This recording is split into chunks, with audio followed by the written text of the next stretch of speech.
Welcome to episode 207 of the Sisters-in-Laws podcast. How many of us have prayed that Hannah prayer for a baby? I know I have. Today's guest experienced 4 miscarriages and 1 stillbirth and is on a mission to inform others of pregnancy and infant loss and help parents who have lost their precious babies. Christina Williams is a pregnancy and infant loss advocate and CEO of Chloe, her nonprofit organization around pregnancy and infant loss. After experiencing her stillbirth, Christina had a partial hysterectomy as a result, and in this episode, she shares her experiences with her miscarriages and her book, The Baby I Prayed For, The Angel I Received. This episode is for you to listen to if you have ever prayed for a baby and received an angel. Here is Christina Williams. Welcome to the podcast, Christina. Thank you so much for having me. I'm glad to be here. I would love for you to begin by sharing a little bit about yourself and what you do. So, of course, my name is Christina Williams. I'm kind of all over the place right now. As I tell people, I am working on my PhD in criminal justice. So that's that side of the house. But after losing my daughter about 5 years ago, my husband and I started a nonprofit called Chloe and Company. Chloe was our daughter's name, and we kind of did a play on words where Chloe means creating heavenly life on earth. And we collect wedding dresses and we make them into dresses and pantsuits for Angel Baby. We donate them about once a year around her birthday, which will be today. And we donate them to local hospitals so that parents in our area have just a little bit, I won't call it peace, but just a little bit from us just to acknowledge their angel baby and to just acknowledge that it's okay to be sad. It's okay to celebrate their babies. And we are here to support them. In addition to that, I also wrote a book last spring called The Baby I Prayed For, The Angel I Received. And it was about my journey going through having Chloe, experiencing the stillbirth, and going through multiple miscarriages before the stillbirth as well. Yeah, so we will dig into your book and your nonprofit, but I would love for you to take us back on the beginning of your journey to motherhood and share with us your lost story. Sure. So 5 years ago today, it was about, I'll say 9 a.m. I had woken up. I was actually getting ready to do some overtime. That's just the crazy part of me. And I was about 31 and a half weeks pregnant. And I literally was sitting on the couch and I felt like this rush, like all pregnant mommies do. We feel like we have to go to the bathroom every 5 minutes. And I got up and ran to the bathroom and I just felt this wave of heat. I felt very, very hot. I felt like something was wrong. My son at the time was 4. And he came like rushing in the bathroom. Mommy, are you okay? And I'm like, I don't know what's going on. Please get daddy for me. And my husband came in and he said, what's going on? I said, I don't know. I just didn't know what was going on. And after that flush of heat, I felt so warm. And at that time, it was about 20 degrees in our apartment. And he's looking at me. My husband is like, what are you talking about? You're warm. It's cold in here. Something is going on. So he had me get up, get myself together. He tried to get me to lay on the bed. I was so uncomfortable. And he then said, okay, let's call the doctor. Let's see what's going on. Parts of what I remember is I was walking down our hallway from our bedroom to our living room, and I felt like I was getting ready to fall. And I just remember going to my knees, and my husband tells me that I literally just kind of rolled on my side. He said I was almost conscious that I was aware I was falling, but I was also trying to make sure I didn't fall on my belly. And he said I wasn't responding for a little while. And then once he got me to respond, he called my mom first. I feel like I know we're supposed to call the doctors first, but our moms sometimes are our doctors. And he called my mom first. And she's like, well, what are you calling me for? Call the doctor. And we called the doctor and they wanted us to come in right away. I remember the car ride the whole time. I just kept saying, oh my God, I hope she's okay. I hope she's okay. And one thing that I don't think I paid attention to was that I didn't feel any movement, but I was still so stuck in, I'm in labor. everything's going to be okay. And when we arrived to the hospital, I just remember my eyes were just closed. I sat in the wheelchair. They wheeled me into their ER room. And I just remember the room was spinning. My eyes were closed the entire time and I could hear everyone talking. I was pretty coherent in that sense, but I couldn't tell you what anybody looked like or anything of that nature. My husband, I know he kind of double parked. They didn't tow his car or anything. And he came in. I remembered him holding my hand. And I just remembered about 4 or 5 people coming in and doing a sonogram and nobody saying anything. And I kept asking, oh, is she okay? Is she okay? And nobody would say anything to us. And again, I'm not thinking anything is wrong. I'm just like, oh, okay, we're in labor. This is going to go. Oh my gosh, she's coming early. I'm not thinking anything negative. I'm still thinking, oh, okay, this is normal. And maybe about, I'll say 5 minutes later, my doctor walked in and she did the sonogram. And that's when I finally opened my eyes. And I looked at her and she said, well, I hate to inform you that your daughter has expired.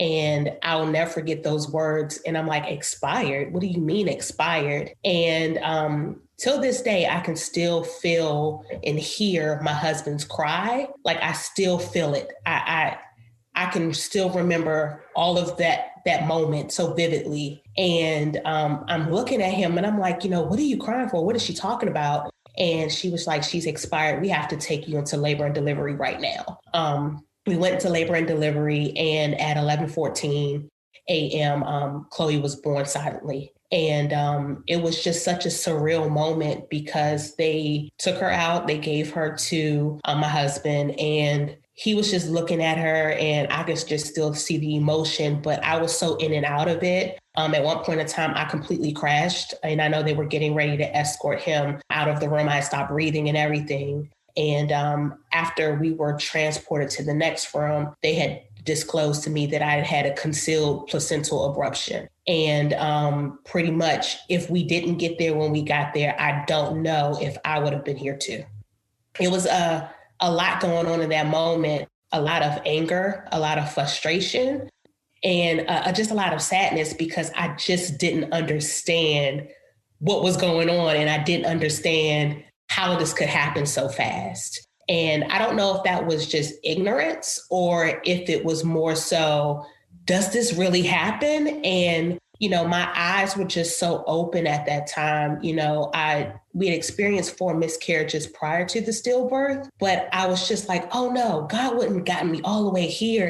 And this just happened. Like this can't be happening. So it was definitely a very interesting, yet I do believe a humbling experience because it did open my eyes up to a lot of things that we as women don't really know sometimes prior when we are pregnant and going through our pregnancies. And then it just pushed me to just start helping any and everybody I could who went through what we went through.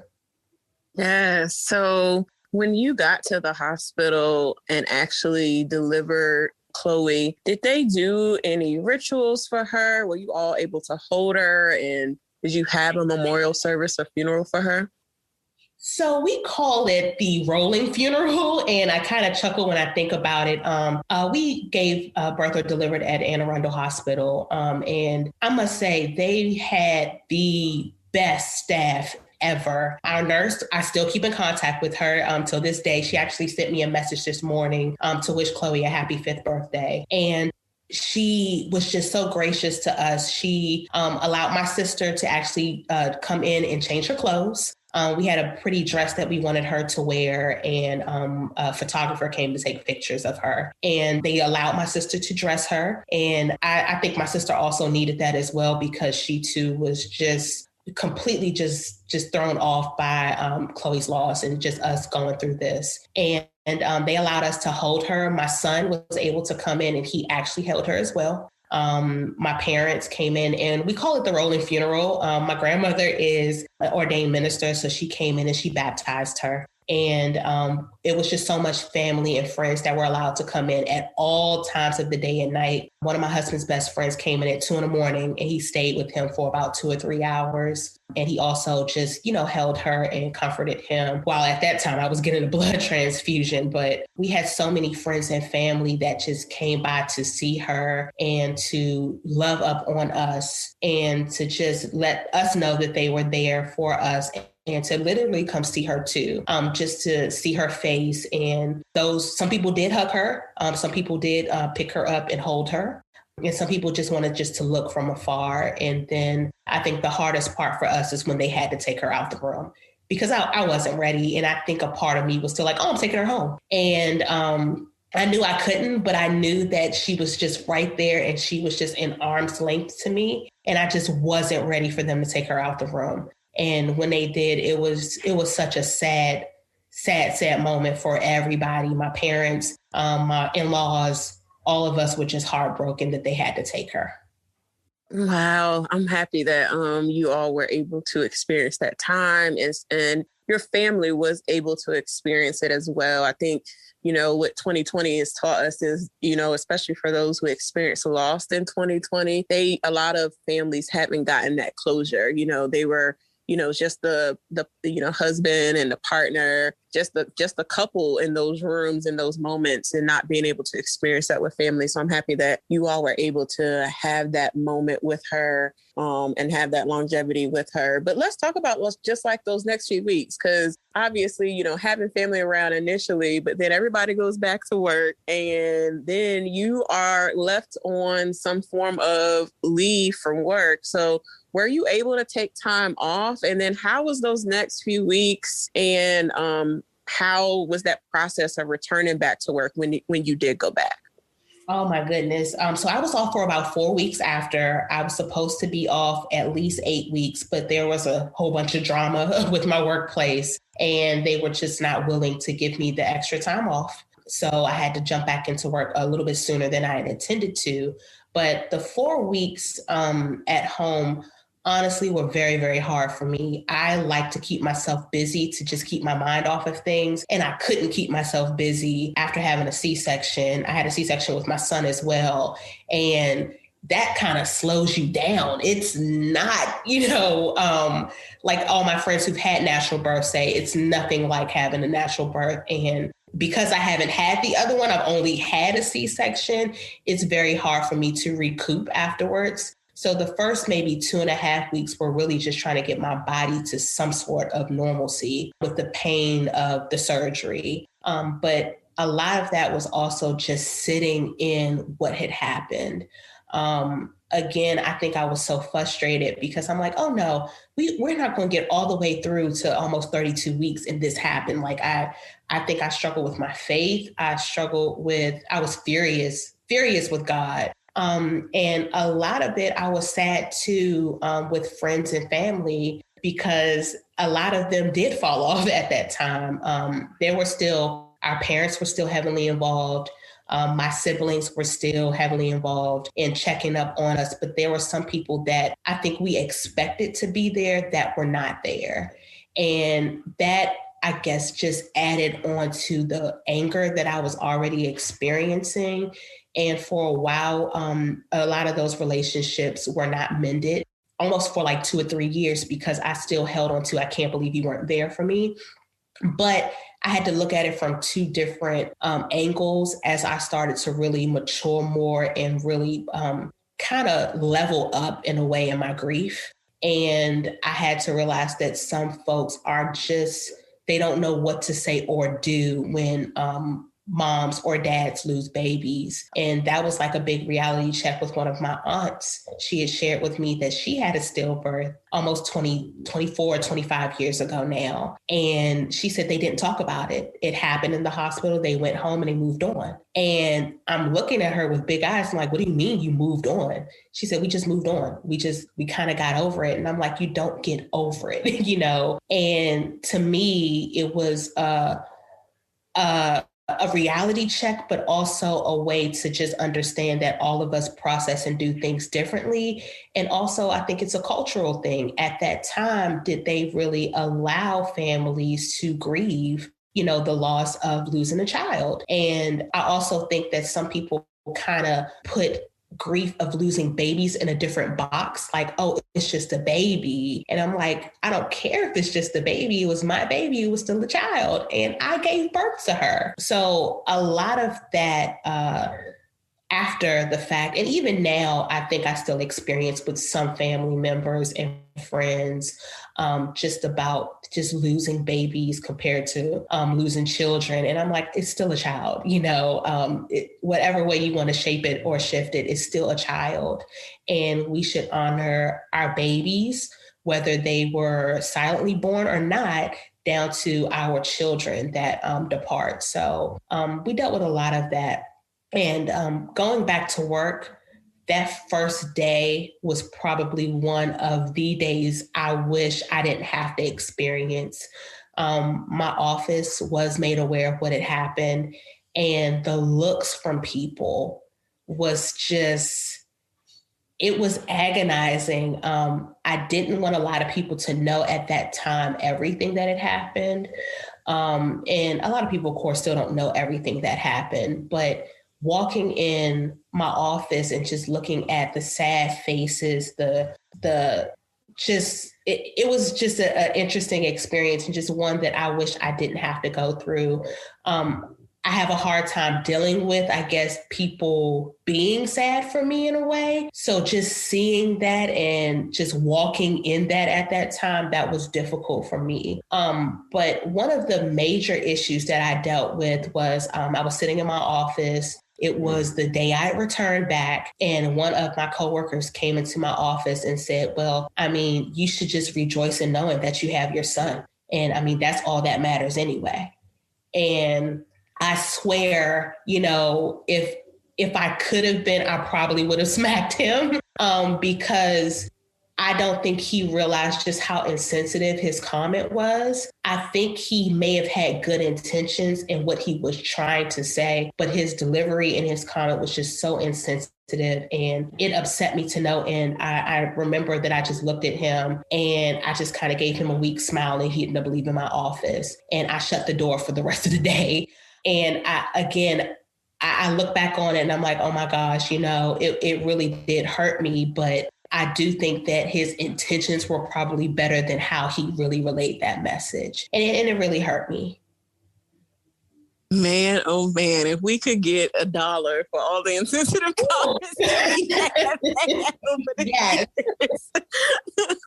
Yes. My gosh, right. And thank God that you didn't react the way, we could have reacted, especially in those moments. But, for those of us, we react the way we react. It don't really matter. Those are our true feelings. It's just obviously so hard when it comes to returning to work. And that's the reason why I wanted to ask, because I feel like everybody's situation is different. Some people have more longer time. There is legislation out there now to grant mothers, birthers who've had losses in any trimester, whether it's the third trimester or even the first trimester, some additional time paid off. At the minimum of 2 weeks is what I've been seeing flowing around. So having something is better than nothing. And I do understand that. So I'm happy that you shared that. So after going back to work, and I mean, you really got back to like what this new normal is. How was your healing and grieving process? Did you lean into your faith? Did you lean into, your husband, your son, your family for support? What did you do to really move into and truly grieve and heal from this loss? Great question. And I think for me, I was really all over the place. I tried to do any and everything to stay out of the house, to just be around other people, but I was always so sad. And what I mean by that is right after Chloe's birth and everything that we experienced, I had 2 family members and 2 friends who ended up pregnant. And they had, of course, successful pregnancies and healthy and happy babies. But the sadness that came was, oh my goodness, what did I do to God that he wouldn't allow me to have my baby and everybody else can? And I struggled with that for a couple of years because I just didn't understand it. And I want to kind of be clear on that. I wasn't upset that my friends and family were able to have babies. I was very happy about that. But it was like, if they're able to have their babies, why can't I have mine? And it was just so sad for me to just experience that and deal with that and sit in that. But after a while, I said, okay, Christina, we cannot keep doing this. We have to find a way to push through, or at least try to find some sense of purpose with this pain that you're experiencing. And when we were in the hospital, I remember the one alone time moment that my husband and I actually had. I sat there, and I know I was loopy on drugs at the time, but I said to him, what can we do to help the next family? And he said, I know that's what you were already thinking. And I said, we never knew that this was even a possibility. And I know that just sounds so crazy, but we really didn't know. We were familiar, of course, with miscarriages, but we had no idea about stillbirths. And again, we were just so enamored, I think, with, okay, we've gotten this far. We're getting ready to have this baby. We're getting the house ready. And then tragedy strikes. And we didn't really know how to deal with it. And I said, what can we do to help the next family? And it took me about 2 years before I said, you know what, we're going to start something. I don't care what it is, we're going to start something. And that's when we started the nonprofit. And the idea came from a YouTube video I was watching, and there was a lady on there that was just making dresses out of her wedding dress. And I said, oh my goodness, what if we collect them?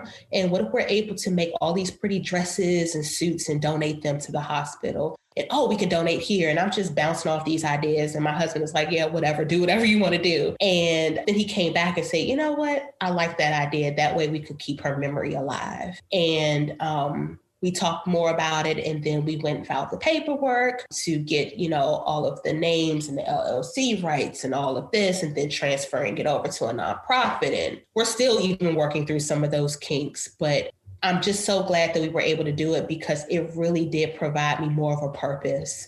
And it gave me more hope to say, I know that other families will experience this. And you don't want to say it to really sound like a Debbie Downer, but you know that it will happen. But what can I do with what I've experienced to help someone else? And no sooner after we started the nonprofit, we didn't even make any dresses yet. We had found a seamstress, and she was willing to do all of the dresses for free.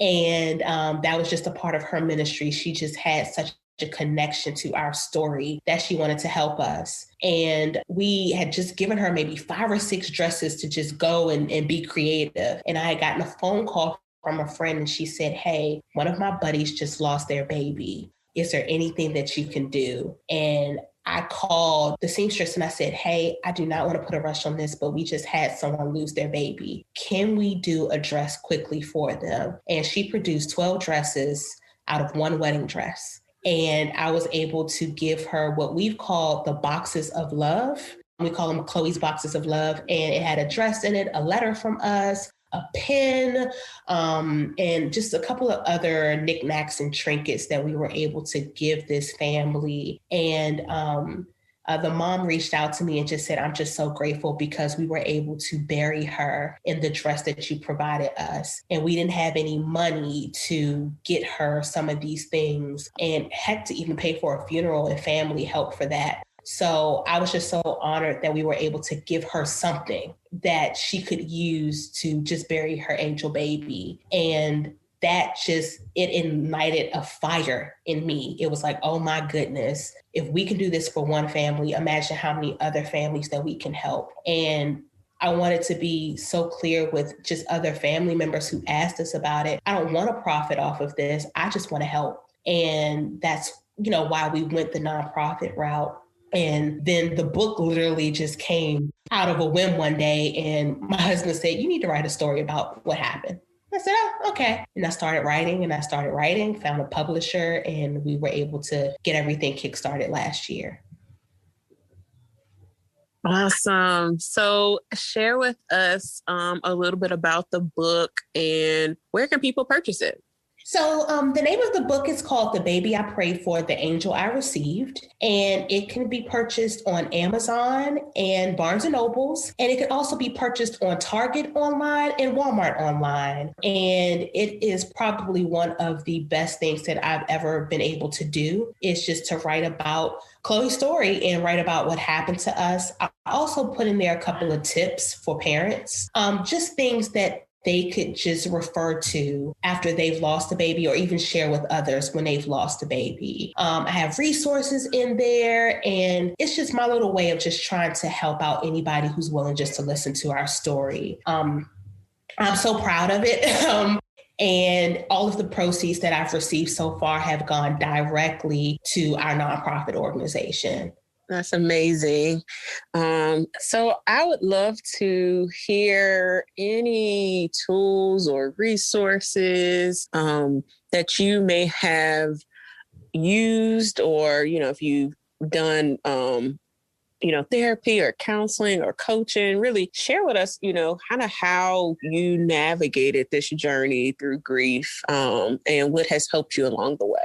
So one of the biggest things that I did, and it took me a long time to do it, was I did go seek a counselor and a therapist. I found a grief counselor, and she specialized in miscarriages and stillbirths. And she has been probably one of the greatest little gifts ever. And I'm just so proud that I was able to just connect with her and share with her my story. And she was just able to help me really navigate through everything that happened and find different ways to channel my grief and to not always be so angry at certain things and certain people. And that was a hard thing for me. I would get so angry off of little things, down to acknowledging Chloe's name. People would just say her or she, or, kind of write her off. And I'm like, her name is Chloe. Acknowledge her as Chloe. And my therapist just really helped me to understand that everyone doesn't understand that, but you can correct them, and you can correct them in a way that's still loving and still just provides more meaning to what happened. A couple of other things that I have been able to mentor over the phone, email, whatever the case may be, with just other moms that have lost their babies. And I've just been able to share my story, connect with them at a Chick-fil-A or at a Starbucks, and just tell them that I'm here for them. About a year ago, one of my cousins lost their son. And I was able to share my book with them. I was able to send them a box of love from our nonprofit organization. And then I was also able to connect with them just to let them know that I'm here. So those have just been some of the few things that I've been able to do.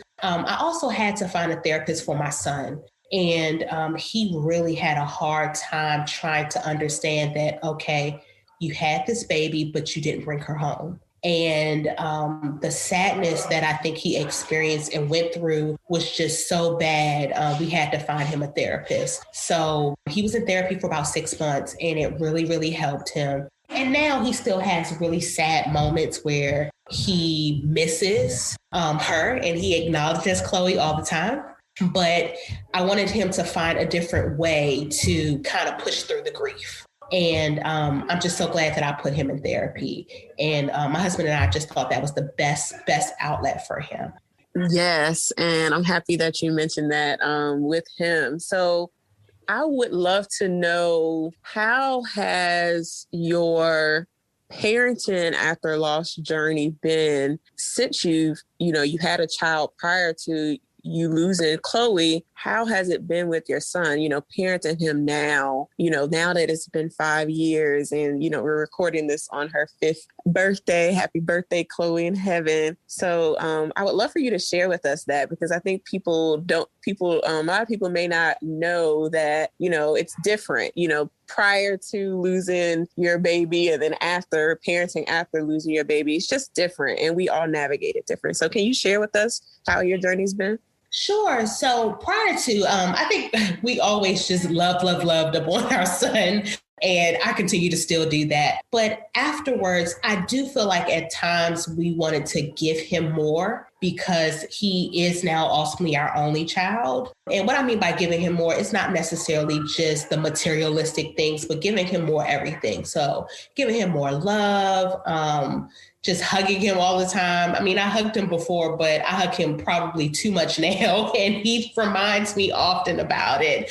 But we were always pretty big on just making sure that we loved and acknowledged and told our son that we loved him. And I think that really increased times 10 after losing Chloe. But I also think a couple of other things that I had to kind of pay attention to was there were a couple of things that I was kind of letting him get away with per se, because I said, oh my God, he's my only one. I don't want him to be per se upset with me with certain things. And then I had to have a come to Jesus meeting and say, okay, you are the mama, and there are some things that you just will not tolerate. So you're going to have to correct those actions before it gets too bad. And I did. But I do think there was just at one point in time, I was just like, you know what, let him do whatever he wants. He's all I have. And he's all we have. So my husband and I had to be reminded of that a couple of times, that yes, he is all that we have, but there are different ways that we can navigate through some of this and kind of teach him right from wrong without just giving him everything. But I do agree that afterwards, things did change slightly for us. And it was more so we wanted to give him the sun, the moon, the earth, everything without any consequence. And we had to really, like I said, have a come to Jesus moment and say, wait a minute. We're not going to do that. You know, we understand that you are our only baby. You are our only child physically here. But there are some things that we are going to have to correct. And we did. Yes, I love that. So I would love for you to share with our listeners just some encouraging words. You know, 2020 was a hard year for all of us. I feel like we all are experiencing some form of, you know, collective grief, and we still are. So I would love for you to share for those who may be still grieving, those who may be trying to conceive right now, and those who just who are, you know, going through all of this on top of being amongst this virus. What encouraging words can you leave with our listeners?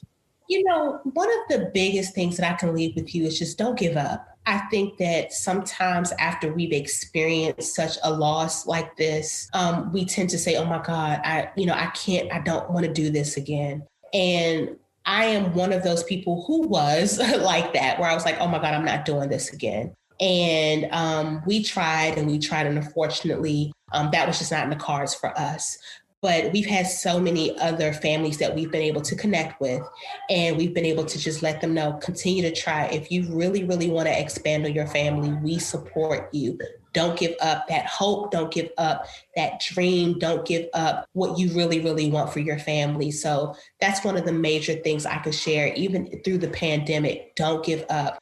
If you really, really, really want to just have that precious baby into your life and be with you, I support you. And just know there are other people in the PALE community that support you. And we just want whatever you want. And I'm very big on that. I'm pretty much very positive. I've heard that most of my life, that I try to find some sense of positivity in any negative situation. And losing babies is a very negative situation, but I swear there is hope. There are so many wonderful people who've had rainbow babies, and their rainbow babies have brought them so much love and light afterwards. And for those who are just thinking about experiencing that or want to experience that, it can happen.